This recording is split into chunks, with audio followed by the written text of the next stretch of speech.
Hey there, this is my review for the Wagner heat gun. We use this in our business to help peel off stickers from stores. Sometimes that's what we mainly use it for, is a heat gun, to whenever we purchase items to resell. We like to remove the stickers, so we definitely use this one to do that. You would just plug it in, and then it has you can pick the strength of the heat here.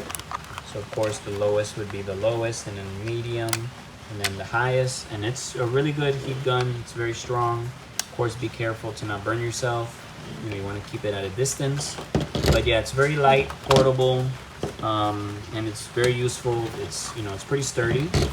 It's plastic, but it's pretty sturdy. So I definitely recommend checking it out, especially if you're getting stuff with stickers or anything that has like a sticky residue that you want to remove. This would definitely be useful for you. Hope this was helpful.